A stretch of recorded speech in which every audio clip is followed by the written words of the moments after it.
Lecturer English का हमारा exam था। प्रोटेस्ट की वजह से हम लेट हो गए, टाइम पर नहीं पहुंच पाए, हमारा पेपर भी छूट गया सर।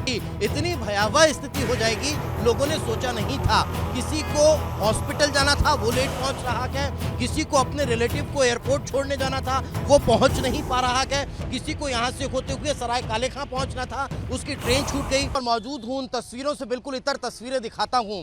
अभी तक की जो तस्वीरें आप किसानों के आंदोलन की देख रही थी वो हरियाणा से आ रही है, लेकिन उस किसान आंदोलन की विभीषिका दिल्ली में किस तरह की नजर आ रही है वो आप मेरे ठीक पीछे ये तस्वीरों में देख सकती हैं। कई किलोमीटर का जाम आपको नजर आएगा। मेरे दोनों तरफ यहां पर भारी हैवी ट्रैफिक जो है वो दिखाई दे रहा है। तस्वीरों में आप देख सकते हैं, जहां तक नजरें जाएंगी सीपी आपको अपने कैमरे से जहां तक जूम करके दिखा पा रहे हैं सिर्फ और सिर्फ गाड़ियां ही नजर आ रही हैं और ये गाड़ियां रेंगती हुई दिखाई दे रही हैं। लोग घंटों से इस जाम में फंसे हुए हैं। लोग जो ऑफिस जाने के लिए आधे घंटे 15 मिनट पहले निकलते थे वो एक डेढ़ दो घंटे पहले निकले हैं, उसके बाद भी अभी तक अपने गंतव्य पर नहीं पहुंच पा रहे हैं।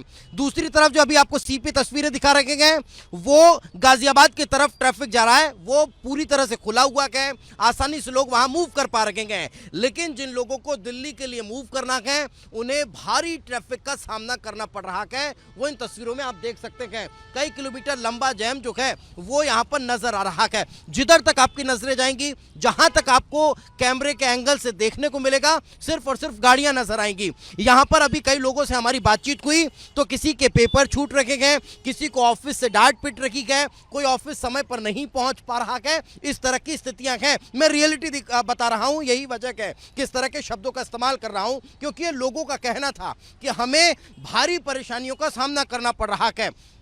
रोज की तरह जब दिन उगता है लोग अपने समय पर उठे हैं, समय पर ऑफिस निकलने के लिए तैयार हुए हैं, लेकिन जब वे अपने घरों से बाहर निकले तो स्थितियां इस तरह की होंगी। इतनी भयावह स्थिति हो जाएगी लोगों ने सोचा नहीं था।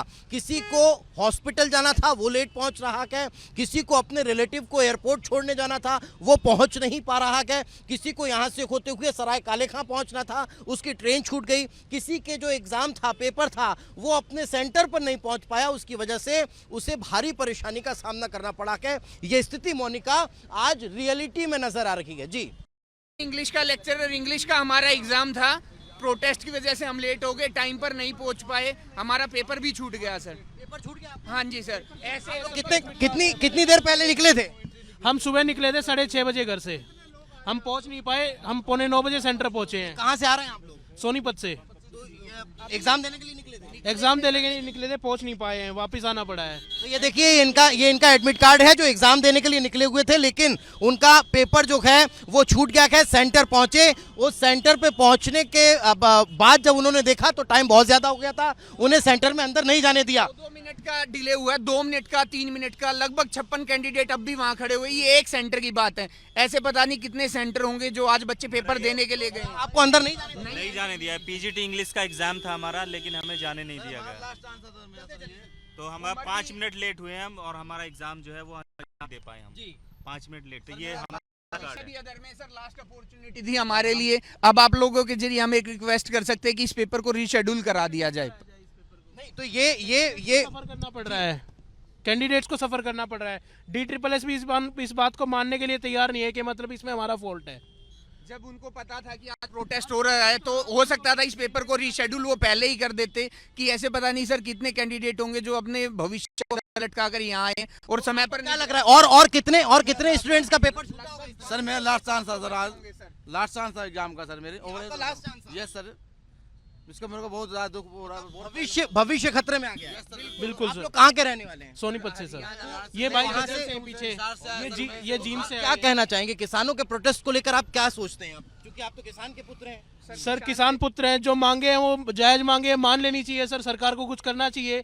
लेकिन ये जाम सड़कों पर बैठना उचित है? आपको लगता है इससे आम लोगों की परेशानी, अब आपकी इतनी बड़ी परेशानी है? सर अगर किसान भी क्या करेगा सर, आप एक बात बताइए, इतना टाइम हो गया, पहले जब उठकर गए थे प्रोटेस्ट से, उसके बाद उसके लिए प्रॉपर धरना देने। हाँ बिल्कुल सर, धरना देना चाहिए। और हम तो ये कहते हैं धरने की आवश्यकता पड़ती नहीं, अगर आपस में बैठकर कोऑर्डिनेशन हो जाए। बिल्कुल। लेकिन आप लोगों का भविष्य अब एक संकट में आ गया। हाँ बिल्कुल आ गया सर। तो ये देखिए आम स्टूडेंट हैं जो अपने एग्जाम देने के लिए हुए थे, लेकिन सेंटर पर बहुत डिले से पहुंचने के बाद, देर से पहुंचने के बाद, हैवी ट्रैफिक की वजह से उन्हें पहुंचने में बहुत ज्यादा विलंब लगा और इस कारण उनका भविष्य जो है वो अब खतरे में नजर आ रहा है। विजय सीपी सिंह के साथ दीपेश बरगले, रिपब्लिक भारत।